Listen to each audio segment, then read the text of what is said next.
years in office and highlights of his administration. Here is NBC News correspondent Edwin Newman. Good evening. President Johnson tonight delivered to a joint session of Congress his last message on the State of the Union. Mr. Johnson will send other messages to the Congress during his remaining 5.5 days in office. One of them will deal with the budget for the next fiscal year, but they will not be delivered in person.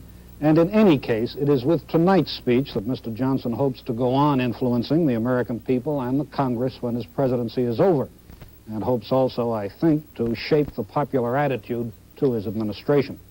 For most purposes, then, we have come to the end of the Johnson years, or to be precise, the 5 years and 2 months in which he served as the 36th President of the United States. We're going to look in the next hour or so at those 62 months, review them briefly, appraise them in detail. To do that, we've gathered in New York and Washington a considerable variety of people, among them members of Congress, members of President Johnson's White House staff, past and present, and NBC News correspondents. But first, to the speech tonight. One American, we may be sure, watched the president with particular interest. That was Richard Nixon. For a report on Mr. Nixon's reaction, here's NBC News correspondent Herbert Kaplow at television station WCKT in Miami. The president and the president-elect spoke to each other by phone 2 days ago, and it was then that Mr. Nixon learned at least some of what was to be in the Johnson State of the Union message, certainly learned about the surcharge, because a printed Nixon statement on the surcharge was given us a few hours ago with the understanding that we would hold it until the speech began. Well, actually now Mr. Johnson has reported the substance of the Nixon statement, but the statement said that both Mr. Nixon and President Johnson feel that the surcharge should be dropped as soon as conditions allow. The conditions being the war, the budget, just how much the federal government spends and how much it takes in, and the economy generally. Mr. Nixon says he supports Mr. Johnson's recommendation to continue the tax at the 10% level, but the president-elect reserves the right to recommend differently later on. So what we have is both men seeming to say that as of now, such a recommendation is proper. Now, the situation could change. Nixon economists say that a final decision on the matter could be made in the spring, as late as April or May. And it is clear that Mr. Nixon means to take all the time he can before making his final recommendation on the surcharge. Otherwise, the State of the Union message tonight does not appear at first glance to have drawn an outline that Mr. Nixon will depart from very much.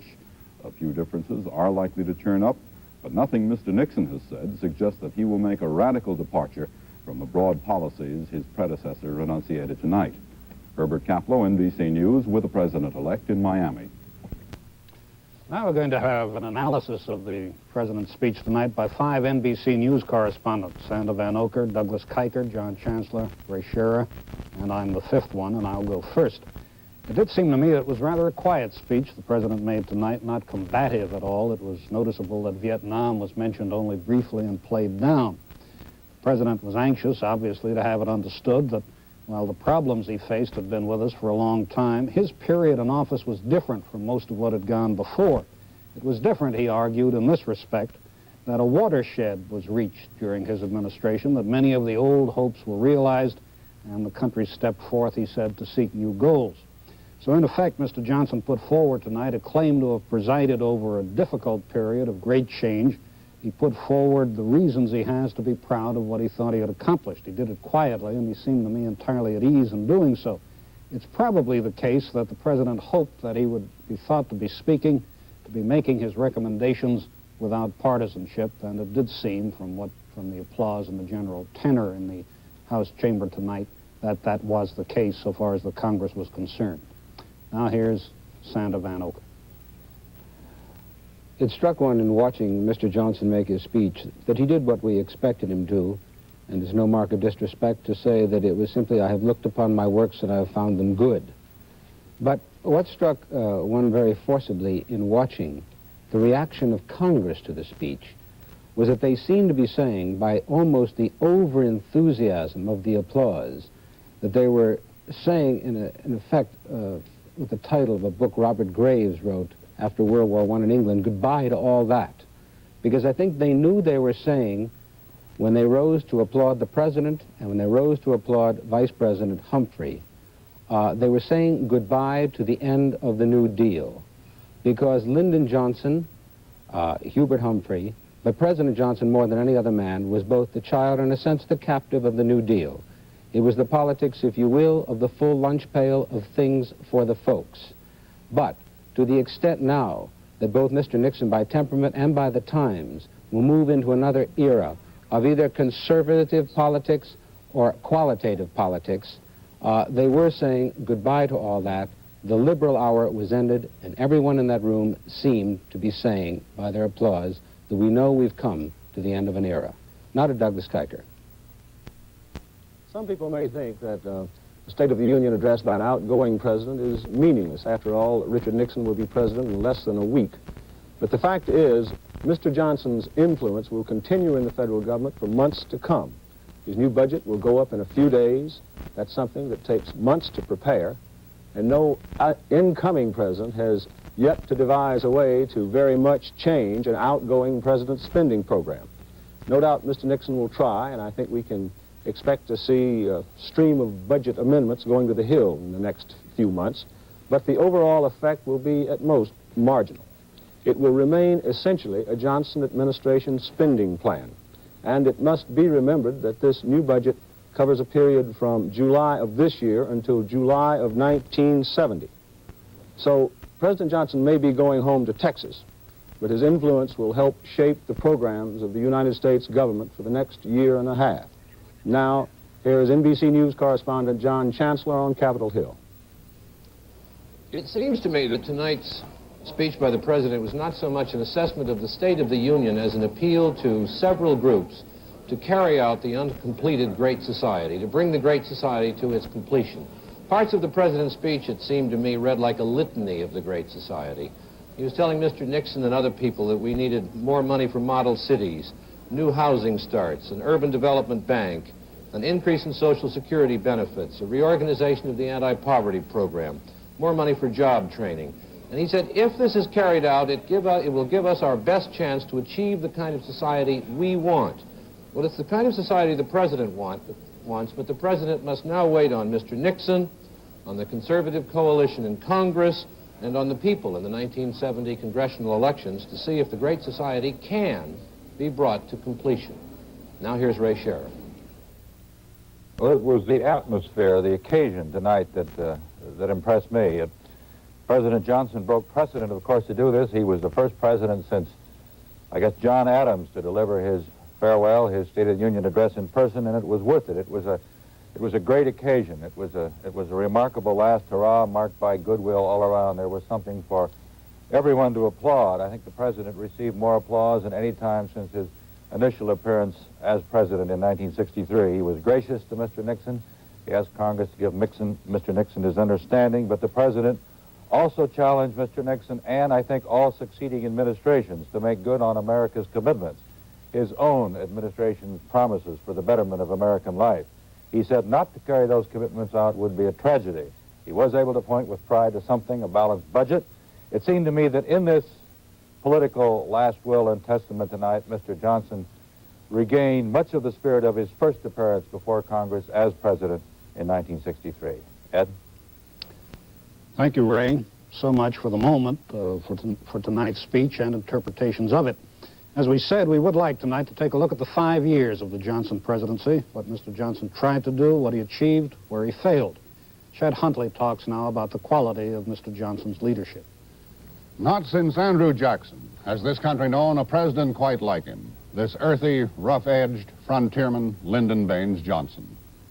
He saw cities, industries, incredible wealth, and himself rise out of the unlikely soil of Texas. And his goals for this nation were audaciously Texas size. Pursuing the populist creed, this 36th president set out to recruit all the people. He reserved no enemies. He wanted a universal mandate. And for a while he had it, leaving a permanent mark on this nation. 3 times, Congress, responding to the lead of the president, affirmed and reaffirmed equal rights and equal justice for Negroes. Medicare and Medicaid, financial assistance to all levels of education, consumer protection, control of firearms, indirect assistance to parochial schools, conservation programs, war on poverty, government reorganization, and more were written into law. Many of these programs will be restructured, but few, if any, are expected to disappear. Then there was the war in Vietnam, Johnson's War, some called it. It, and violence in the streets, according to the instant historians, drove him out of office. But the more leisurely historian will hesitate to call it Johnson's folly.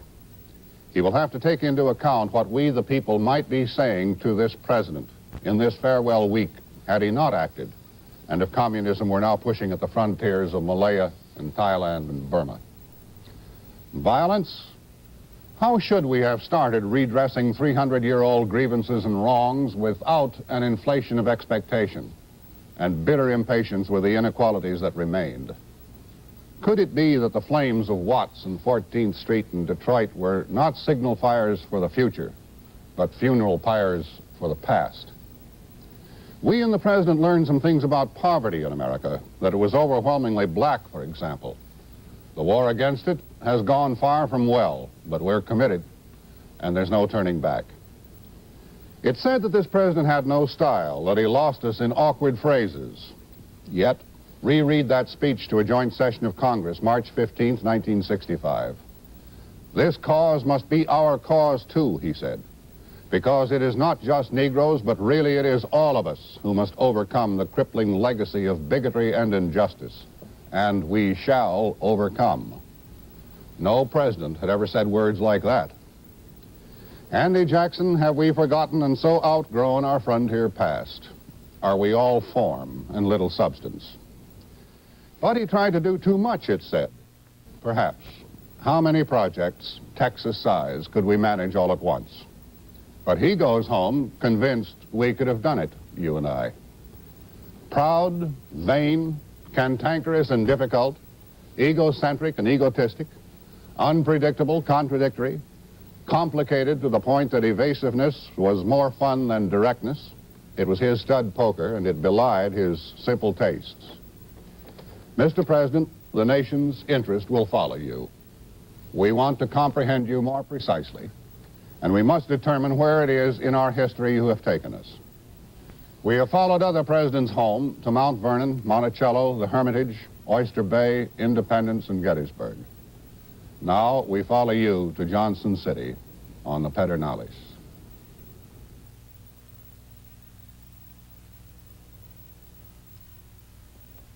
Mother, can't you sleep again? I keep telling you about Nitol. How do I know they'll work? Would you believe good housekeeping? Look, Nitol has the good housekeeping seal. Really? So you know it's safe. Just follow directions and non-habit forming. It's different from other sleeping tablets, too. Different? It dissolves faster, so it helps you get to sleep fast, and you wake up feeling good. Well, if it has that good housekeeping seal. Do you soak your dentures clean? You can brush them cleaner with Denture Cream. Look, we soaked that heavy lipstick stain, soaked it all night in a leading tablet cleanser. Even with soaking and vigorous brushing, that denture material is still stained. Now try Denture Cream, the powerful denture toothpaste. In no time, Denture Cream scrubs, brushes, polishes dentures clean, leaves your mouth toothpaste fresh. See the difference? Denture Cream outcleans your soak. Lyndon Johnson became president at a time of national shock and grief.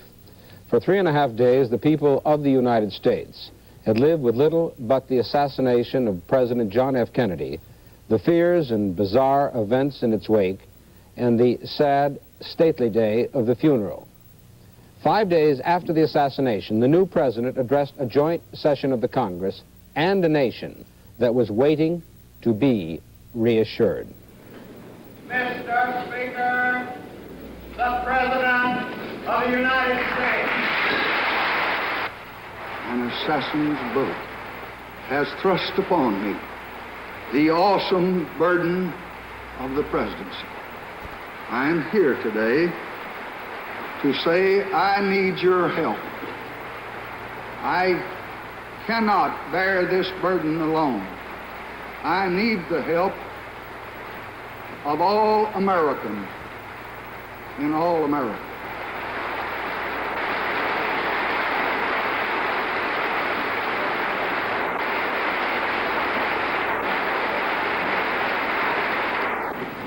All I have, I would have given gladly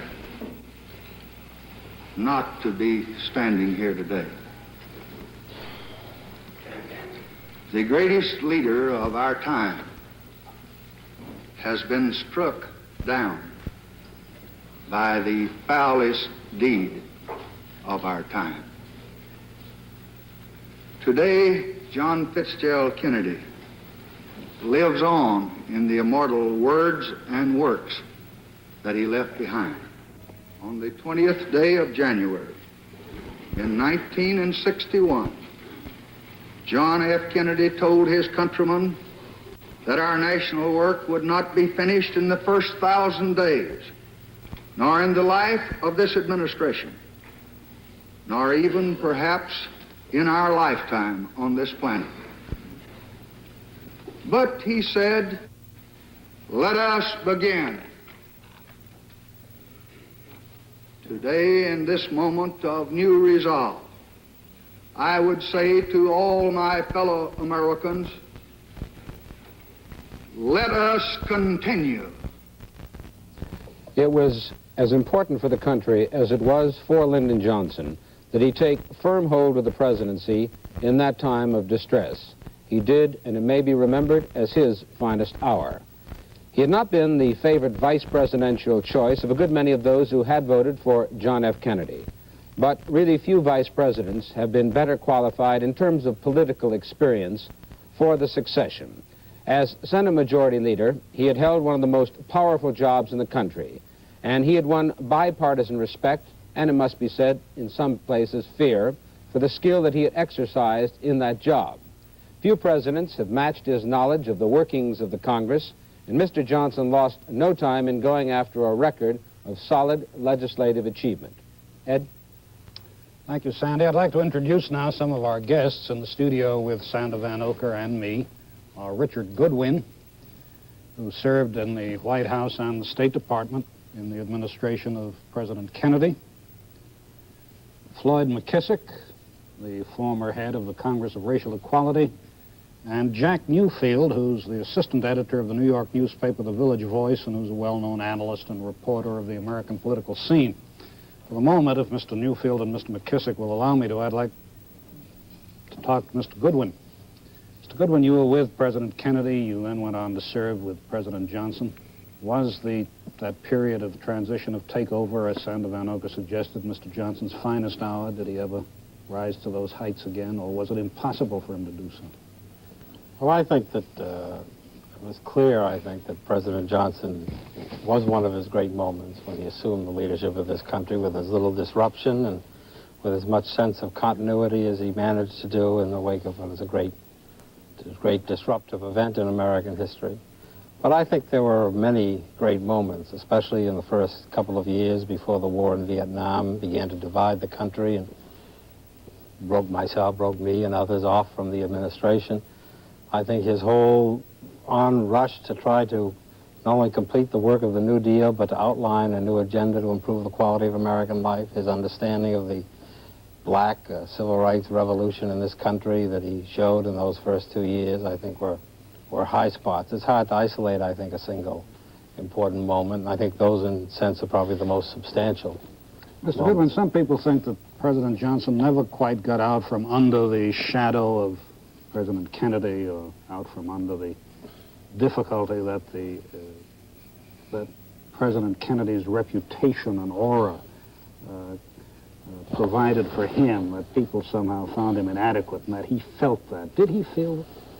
Well, I think I hate to be a sort of amateur analyst, but I don't think much of that, especially in 2-minute summaries on television. But I think he may have felt it. However, I think it may seem strange to say this, but one of the great difficulties that President Johnson was always a bigger man than he himself thought, and that he really, of course, had emerged by '65 and was his own man and was viewed independently across the country. And he had, I think, much greater capacities even to, in the case of Vietnam, than his own self-confidence would allow him to try to exercise. I think he did feel this, and I think it was a restraint to some extent, as was his sense that Easterners were to some extent contemptuous of him. But I think his own powers were much greater than that. Thank you, Mr. Goodwin. Let's go now to Washington and Ray Scherer, who also has some guests in the studio there. Ray?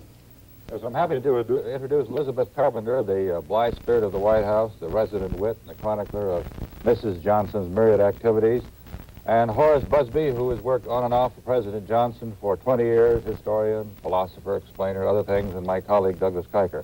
Miss Carpenter, you were up in the gallery that night, as I recall, with Mrs. Johnson when the President made that let us continue speech. What do you remember about it?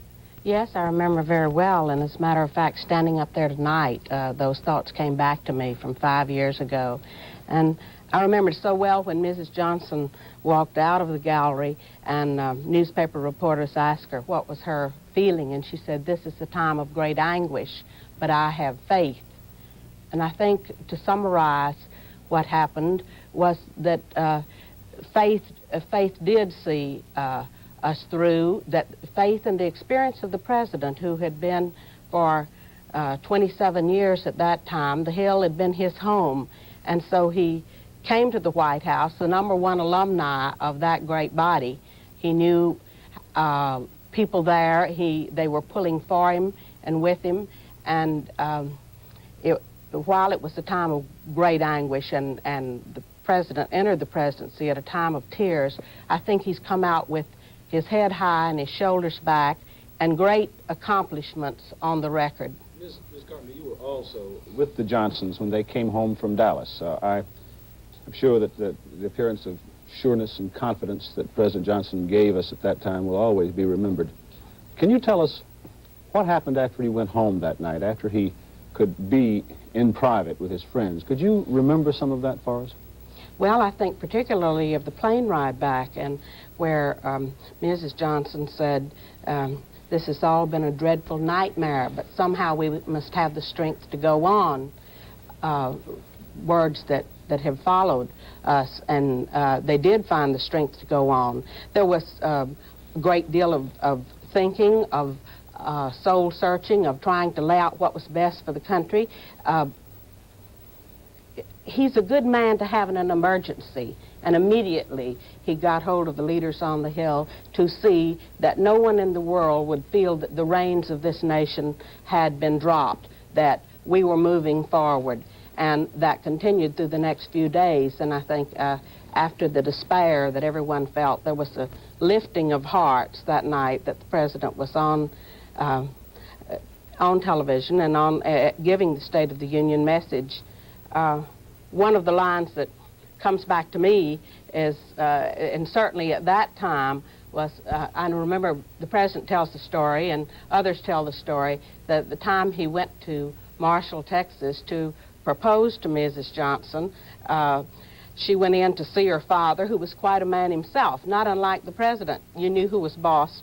And she went in to him after he had met the President, and he said, "Well, what did you think of him, Daddy?" And he said, "Well, daughter, you've brought home many boys, but today you brought home a man." I think everyone felt a man was in charge. Thank you, Miss Carpenter. We want to get to you next, Mr. Busby, but at the moment we're going to John Chancellor on Capitol Hill. With me here in a little room off the House chamber is the Majority Leader of the House of Representatives, Carl Albert. Sir, we're glad to have you here, flanked by Edmund Muskie and George McGovern. And on the other side of the table, Senator Jacob Javits and Congressman Jack Brooks. It's impossible, I guess, up here to look back on Lyndon Johnson, having seen him so recently here in this corridor out here tonight. So I'd like to ask each one of you, beginning with you, Mr. Albert, to tell us what changes you saw in Lyndon Johnson from the man we saw on that film a few minutes ago, so frightened, so new, to the President you saw tonight. And I would like to ask each of you briefly if we could just go into that. What do you think, sir? Well, I think the President went into the office, of course, a very strong man with all the potential that a man needed to be President. I think he gained in confidence, even though he had many frustrations. I believe he worked harder at the job, probably than anybody that I know anything about.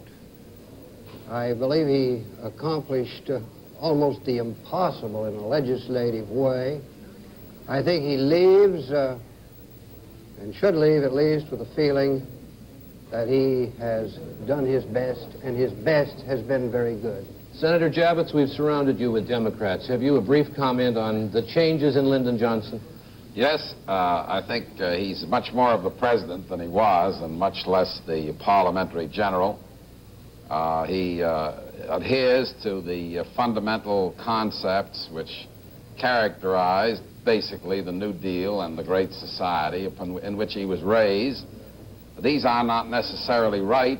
No one agrees more with the objectives than I. It's well known from the way I've acted in the Senate, and I always will. But there are many other ways to do the things that he's done, and he's been late in making basic decisions in Vietnam and on inflation, etc. But all that is wiped away in the one phrase he himself used. He's tried. He certainly has tried.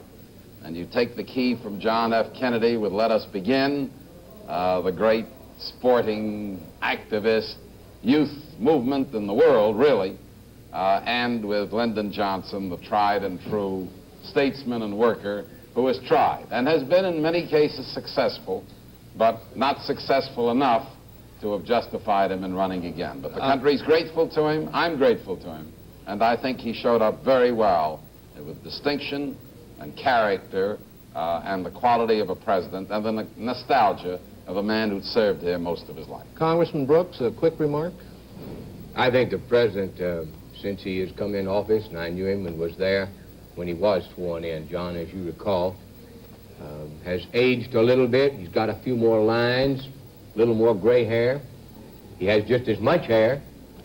He's become a doting grandfather, and I think he came in office with rare capacity, and he delivered as a professional for this country and its people with dedication.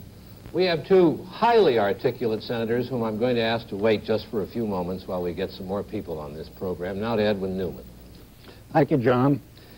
To look a bit now at Mr. Johnson's record in office, 1964 was a year of extraordinary success for him in putting through the legislative proposals of President Kennedy. But he was not satisfied to be simply a steward of the Kennedy program. He looked for a slogan that would characterize the goals of his own administration. And at Ann Arbor, Michigan, on May 22nd, 1964, 5 months after taking office, Mr. Johnson spoke of the Great Society. Is a place where every child can find knowledge to enrich his mind and to enlarge his talents. It is a place where leisure is a welcome chance to build and reflect, not a feared cause of boredom and restlessness. But most of all, the Great Society is not a safe harbor, a resting place, a final objective, a finished work. It is a challenge constantly renewed, beckoning us toward a destiny where the meaning of our lives matches the marvelous products of our labor. A great deal more was to be heard about the Great Society, but in the meantime, the Kennedy programs were what Mr. Johnson had to work with. Among these were the Civil Rights Bill, which became law in July 1964. It dealt with voting rights and the desegregation of public accommodations. Mr. Johnson pushed through the Housing and Urban Mass Transportation Acts that had been proposed by President Kennedy. He pursued the Kennedy conservation programs, and here he had a good deal of help from Mrs. Johnson. Congress was persuaded to set up a land conservation fund and to pass a Wilderness Act, preserving some federally owned lands in a wild state. Also in 1964, Mr. Johnson won approval of the Kennedy tax cut. Still, there was probably no Kennedy program that attracted Mr. Johnson so much as the program to end poverty. Mr. Johnson turned it into a war on poverty. Many Americans live on the outskirts of hope, some because of their poverty and some because of their color, and all too many because of both. Our task is to help replace their despair with opportunity. And this administration today, here and now, declares unconditional war on poverty in America. Our American answer to poverty is not to make the poor more secure in their poverty, but to reach down and to help them lift themselves out of the ruts of poverty and move with the large majority along the high road of hope and prosperity. Mr. Johnson found that it was impossible to deal with poverty without also dealing particularly with the inequalities visited upon Negroes. As a congressman and a senator, he had spoken and voted as a Southerner on issues of race, but as president, he was a champion of civil rights. On March 15, 1965, he proposed to Congress a bill to put federal registrars into Southern states to register Negro voters. Must be our cause, too. Because it's not just Negroes, but really it's all of us who must overcome the crippling legacy of bigotry and injustice. And we shall overcome.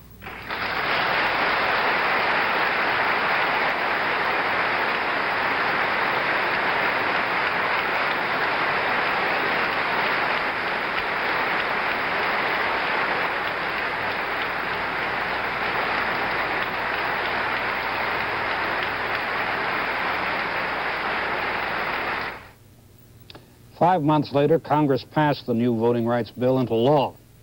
In this early period of his presidency, Mr. Johnson was enormously effective in winning the passage of domestic legislation. Indeed, he seemed to be something of a Superman in his dealings with Congress.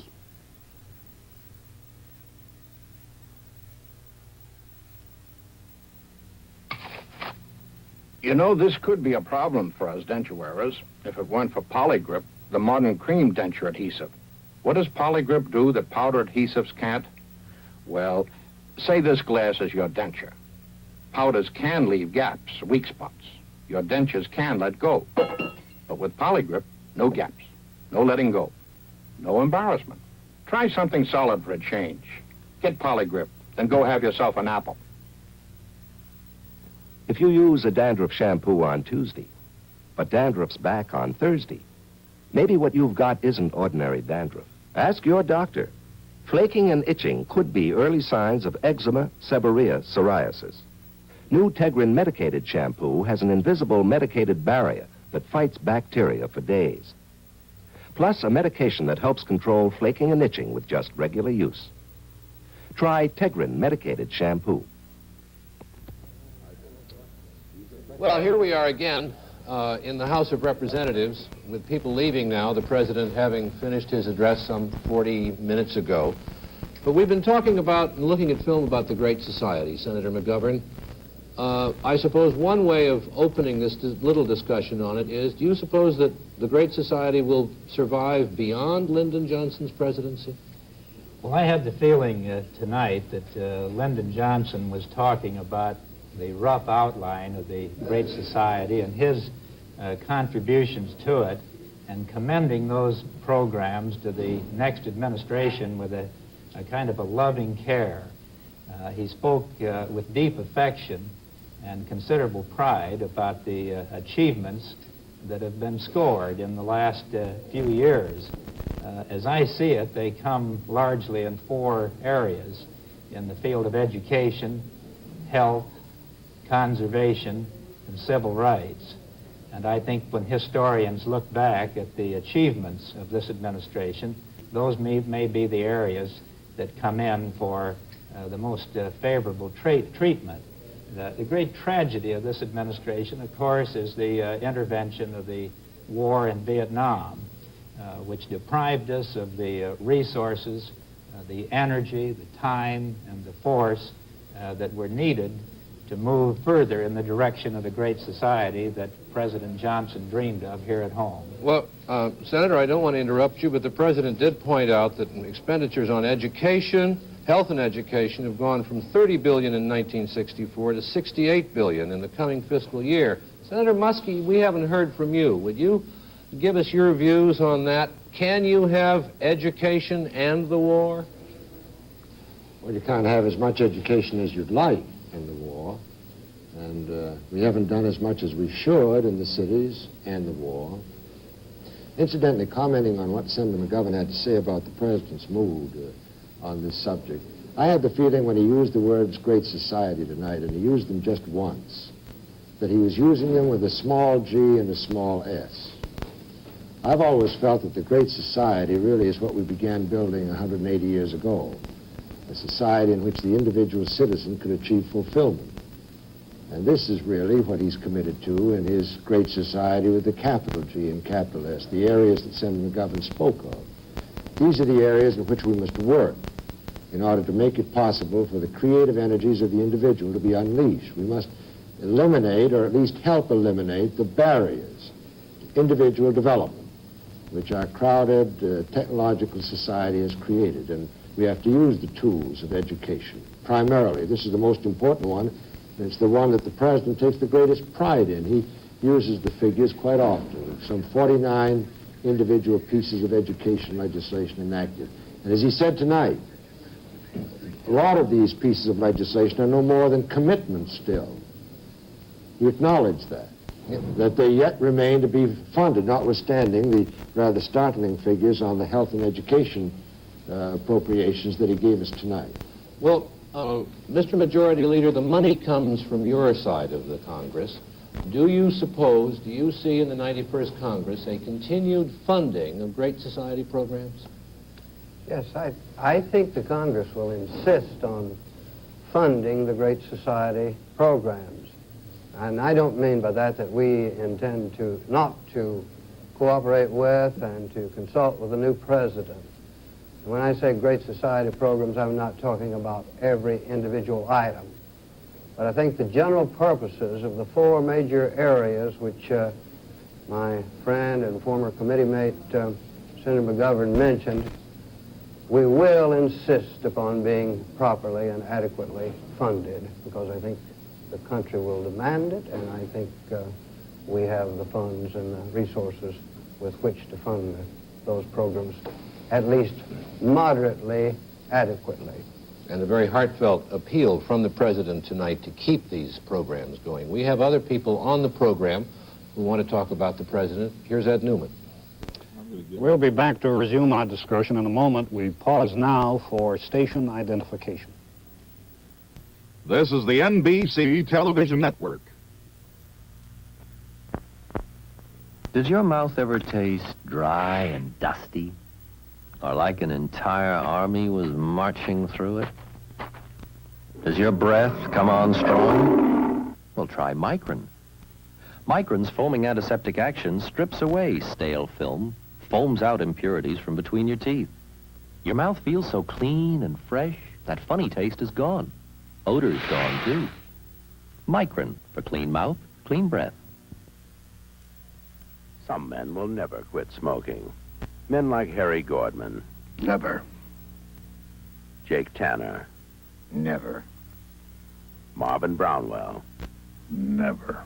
They'll never quit, because Gwaltney, Smithfield, Virginia's oldest name in meats, won't let them. If you can think of a better, less time-consuming way to get that delicate flavor into a Gwaltney ham, let us know. Till then, we'll keep on smoking.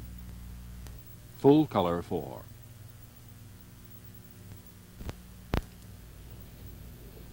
In 1964, President Johnson achieved a political triumph. In the presidential contest that year, the Republicans ran Arizona Senator Barry Goldwater, and they armed him with the title of Mr. Conservative. They sent him out to battle against the growth of the federal government, Supreme Court decisions, the Democratic Party, and, of course, President Johnson. The president, politicking, was in his element. He used to go around the country saying, "Come to the speaking." He waged a vigorous campaign. He extolled his Great Society and the war on poverty as he crisscrossed the nation. It is the dedicated purpose and objective of the Democratic Party in our time to abolish poverty in the United States of America. Goldwater called the president's anti-poverty program a Madison Avenue vote-getting scheme. Johnson did not answer his opponent, but he stressed his Great Society's achievements. In November, the voters decided and gave President Johnson 61.4% of the vote. It was the biggest Democratic victory since FDR trounced Alf Landon in 1936. The Johnson administration began its first full term with an apparent mandate that echoed the Johnson theme, "Let us continue." Ray Scheer. Mr. Busby, you have been watching the president for 20 years. Seems to me we have a kind of a paradox in him as a politician. He has a reputation as an enormously astute politician, yet when he left the presidency, as he's leaving now, the Democratic Party is in kind of shambles. He started as a popular man. He's leaving somewhat less popular, although he was certainly popular tonight. Why is this? What happened? Well, I suppose that among politicians, the most important thing is to build capital in terms of popularity. That becomes a way of life to continue to build the popularity. The president has differed from many men in politics, and I speak of all of them in friendly terms, in that he has been willing throughout his career to spend his popularity for the causes that he was supporting. I think that in this presidency, much more than we realize, he has, whatever else, he's been a figure who has spent the very great popularity of his 1964 campaign victory for the causes that he is commemorating tonight and that we're talking about. Mr. Busby, the president's critics say that he never really understood national politics, that he thought of the United States as one big state of Texas. What's your answer to that? Well, I think he understood national politics, but did not enjoy the thought of being a party politician. I agree that he was not at his best in the realm of party politics because he was more concerned with nonpartisan achievements. Tell me a little about Johnson, the man. What about his famous temper? You were on the White House staff, and if he has one, you must have been subject to it on occasion. I would say I wasn't very often. He's a driving man, a man with great commitment, great energy, always in motion, and this leaves rough edges on some people, and others welcome a man who is that committed to what he's doing. He's not a disinteresting man to work for. Mrs. Carpenter, can a president be effective and be popular? Can he be both?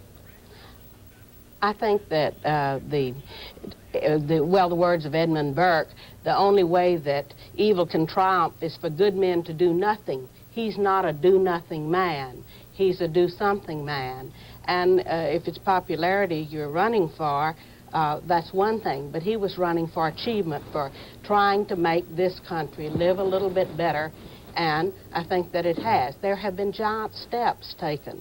And it somehow, well, to me, the most exciting days at the White House were not necessarily the parties for Princess Margaret, though I enjoyed those, and the champagne and the chandeliers, but were really the days when we hammered out the war on poverty with the 9 weapons of Head Start, Job Corps for boys, other things, and decided that it was worth the gamble, it was worth the risk to try to lift a great segment of American society off the dole and into being taxpayers instead of tax eaters. Thank you, Mr. Carpenter. Now to John Chancellor on Capitol Hill. We're talking now with Senator Jacob Javits of New York, and we'll be talking in a minute with Congressman Jack Brooks of Texas. What were you saying, Senator Javits, about the president? Well, I'd like to just spend a minute upon the apparent acceptance and the discussion we've had so far that whatever the president has said in this speech is necessarily valid for the future. I think he spoke very much as a party leader. I think he wants very much to keep party leadership, not necessarily exclusively.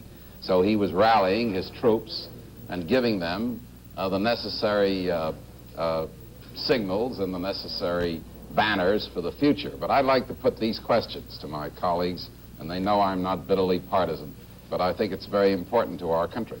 Isn't it a fact that much of what he's talking about is likely to be as obsolescent as much of the New Deal? I mean, Social Security is achieved, many other things, the Labor Relations Acts, etc. Now, I happen to just to give a few comments, because I'm in it very deeply, as so many of you are. We have less poverty in the sense of less people involved, but a much more vociferous protest on the part of the poor themselves. We have the inflationary situation in the country, notwithstanding almost full employment.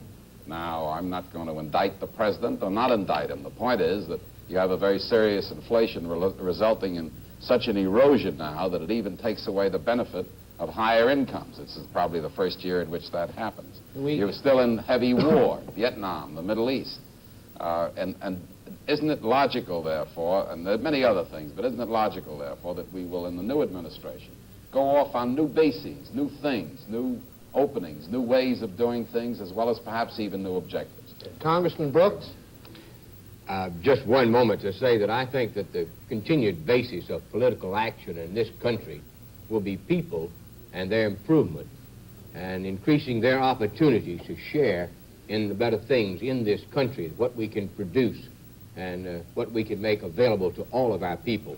And I would say without any hesitation that I think that most of the problems that we discussed and that we worked on as members of the Congress during the Johnson administration are not fully resolved. There's still much to be done in almost every one of these areas. This includes hospitals and education and Medicare and urban renewal. You can name them all, and none of them are finished. I think we will still be trying to reach the ultimate answers within the framework of these problems. I think the most important thing probably that the Johnson administration has brought out is we have brought the problems out on top of the table, whether they're civil rights or housing or Medicare, and we've laid them out. We have tried to solve them. The solutions are not perfect, but we're going to keep working on the same problems, and I think that this Congress will continue to do exactly that. I think we've heard both sides of that question, gentlemen, and if we can go on to New York now, we'll see what they have to say about it. Here's Ed Newman.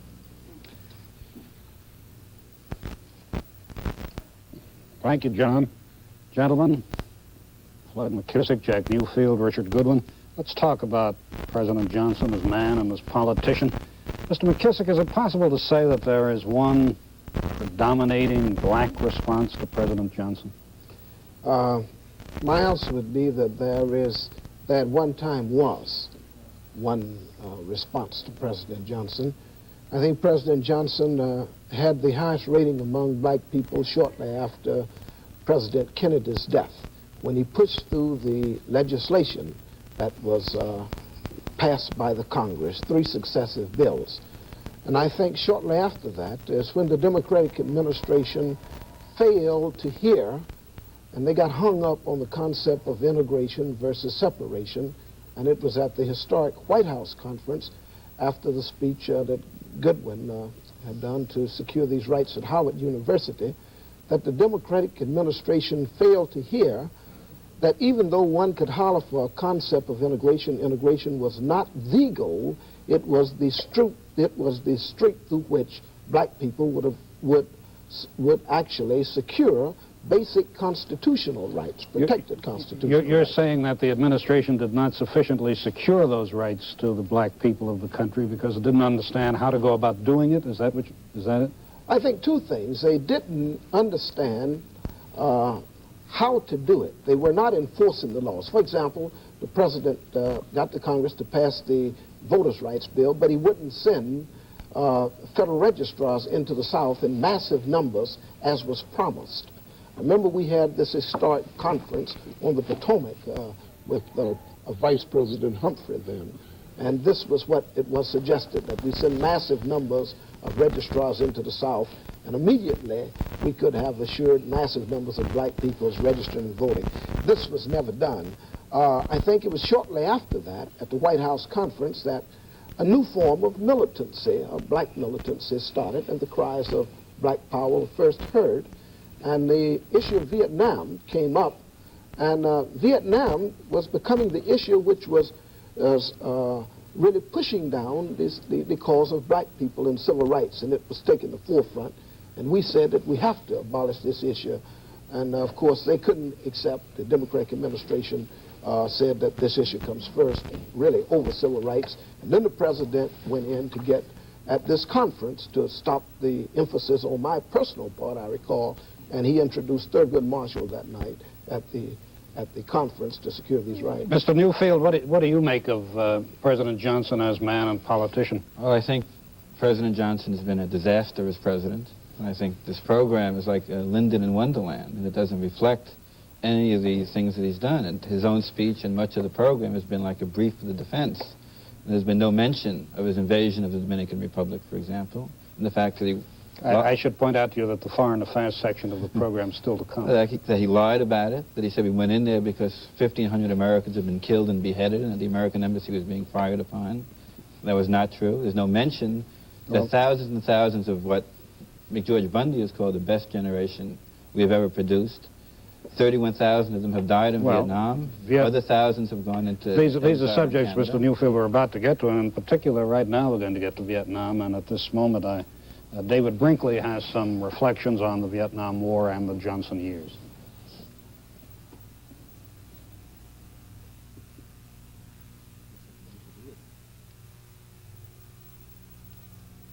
Years of Lyndon Johnson and his relationship with the Washington establishment, it is tempting to say that he made only one mistake, the war, and to say that one mistake was so big it gradually turned into critics, those who should have been his cheerleaders.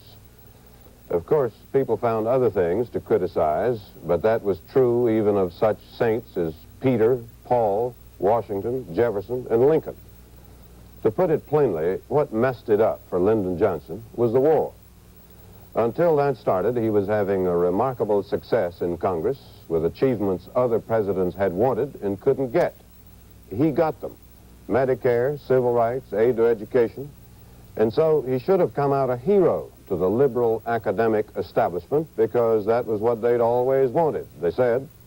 But for him, the war soured and curdled everything. One of the less appealing aspects of human nature is that when we get mad at somebody about one thing, we forget all the other things about him that we liked. After Mr. Johnson irritated the establishment with a war they hated, then when they looked at him, they couldn't see anything else. Some of the criticism then even turned to his speech and dress and manner. Snobbery, that is to say. They decided they didn't like the war, no doubt for good reason, and then decided they didn't like anything. Mr. Johnson will have some years to sit down there in Texas and think about that one, to think about the fact that if you do 50 things right and one thing wrong, all they can remember somehow is the one. Mr. Newfield, let's start with you. We're going to have a discussion now in which everybody on the program is invited to take part. Well, I think... but I hope that nobody will try to come in before I call on him. Mr. Newfield, do you think that, as David Brinkley suggested, that there has been unfairness to President Johnson, that he was right on 50 issues and wrong perhaps on one? Some people would say he was wrong, and that he suffered unduly because of that? Well, one, I do not believe that he was criticized because of his manners or his style. He was criticized because of his policies in Vietnam, in the Dominican Republic, and in the ghettos at home. And I think that point has to be made. Senator Dirksen, I believe, is in John Chancellor's group. Am I right about that, John? Here, Ed. You don't see him there? I can try, and I don't think he's here. I beg your pardon, John. We've got... I can offer you Senator Javits, Senator Muskie, Senator McGovern, Congressman Brooks. Well, you put me in an invidious position, John, so I'm going to call on Sander Van Oken. Gentlemen, in the few moments remaining, can we address ourselves to this problem? The office of the presidency is one of the most marvelous offices in the world.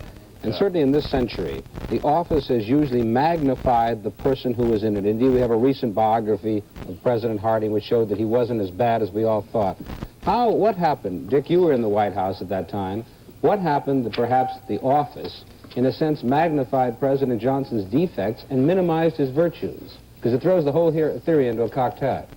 Well, I think that you really had two Johnson administrations, Sandy. I think you had the administration of 64 and 65, when the office and the man were being magnified together, and there was enormous thrust forward, not only in terms of programs, but in terms of ideas, talking about the quality of American life, the post-New Deal civilization that you were referring to.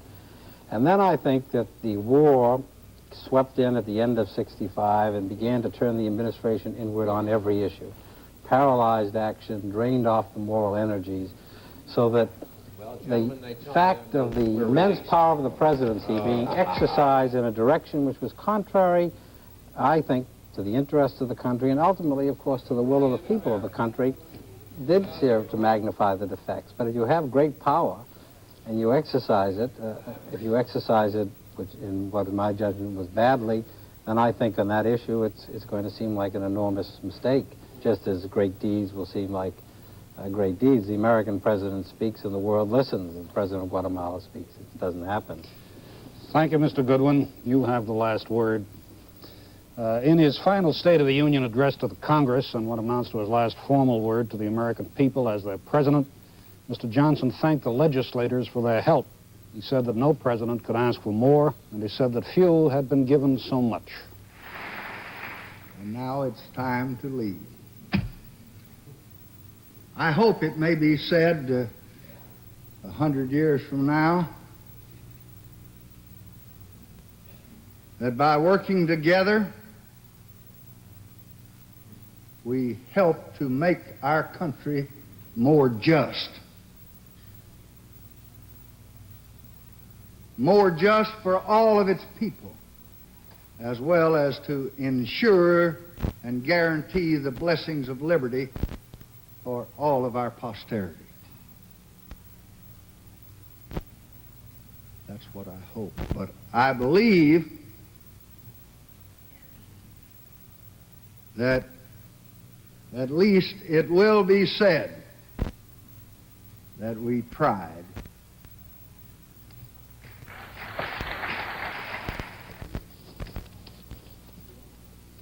There are no brickbats for Lyndon Johnson tonight. Republicans and Democrats alike believe it was a fitting farewell for a man who was not always loved by Congress, and a man who in his final 2 years was defeated by Congress on many issues. As one Northern Democrat put it, I never knew that Lyndon Johnson would bring the tears to my eyes. The address was interrupted by applause more than 50 times. The Democrats liked what the president said because he ticked off the party's accomplishments in recent years and implied Mr. Nixon should expand Democratic programs. The Republicans liked the address because the president took Mr. Nixon off the hook with his recommendations for keeping the income surtax. They also were pleasantly surprised to hear Mr. Johnson recommend reorganization of the poverty program, something Republicans have long been advocating. There is, to be sure, a bit of grumbling, too, with some congressmen suggesting Mr. Johnson missed a golden opportunity to recommend broad tax reform. If there was a surprise, it was that Mr. Johnson did not go out with a flurry of recommendations as many legislators had anticipated he would. As it is, the things that Mr. Johnson did propose will not necessarily have easy sailing. He is, for all the sentimentality, for all the nostalgia here at the Capitol, a man giving up power. And as one Democrat remarked, it's pretty hard to orchestrate a swan song into a full symphony, even if the conductor has been a man like Lyndon Johnson. This is Paul Duke, NBC News at the Capitol. The Johnson years were born in national mourning, grew through domestic turmoil, international crisis, and an unpopular war, and they ended with a hope for peace. And the Nixon years will start on that note next Monday.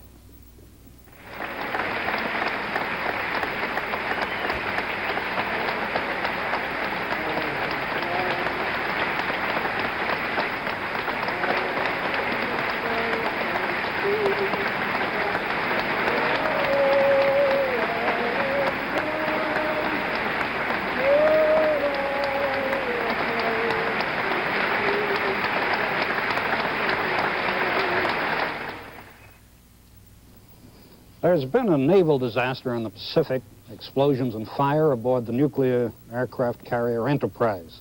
Lives lost, men injured, much damage. So we've ended our program on the Johnson years. For a report on the Enterprise, here's NBC News correspondent John Palmer. A bomb fell from a plane landing on the aircraft carrier Enterprise this morning and set off a fire and a dozen or more explosions. The disaster occurred as the carrier was maneuvering about 75 miles southwest of Honolulu. 13 men were killed, 85 to 100 more injured. An undetermined number of men are reported missing at this hour. Some presumably were blown overboard from the carrier by the tremendous force of the explosions. The fire spread through the aft end of the flight and the hangar decks and was brought under control in about an hour and a half.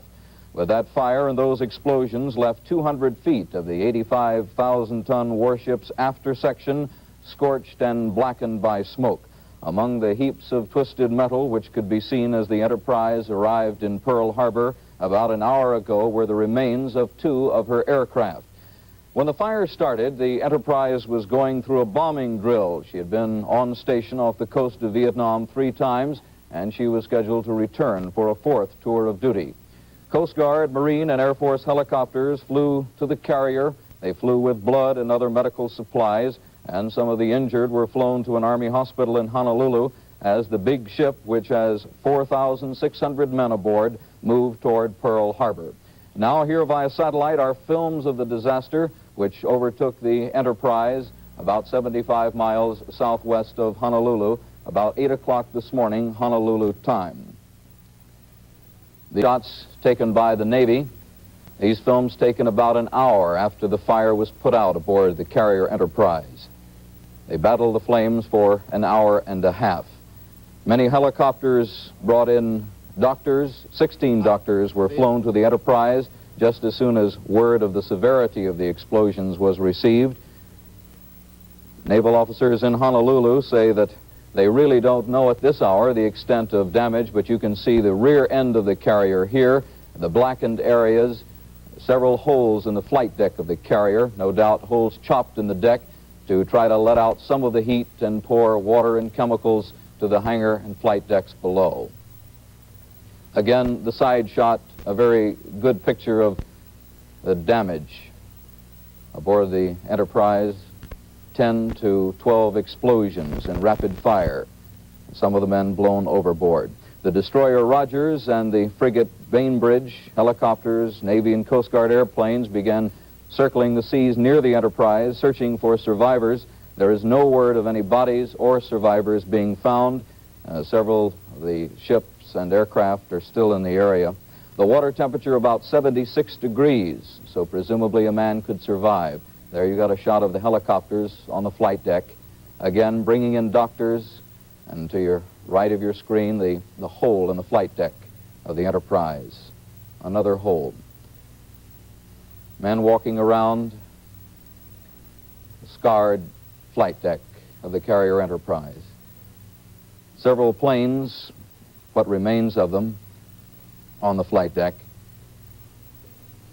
About, as we said, an hour ago, the Enterprise returned to Pearl Harbor. 200 of her 1,100 feet turned black by the fire and the explosions which struck her. On deck could be seen the remains, as we just saw, of at least 2 aircraft destroyed in the disaster. This is a scene taken just about an hour ago in Pearl Harbor, Honolulu. The scene there of the aircraft carrier Enterprise as she pulled into dock. It took about an hour to dock. This satellite transmission through the facilities of KHUH-TV in Honolulu. In just a few minutes, you'll be able to get a very good look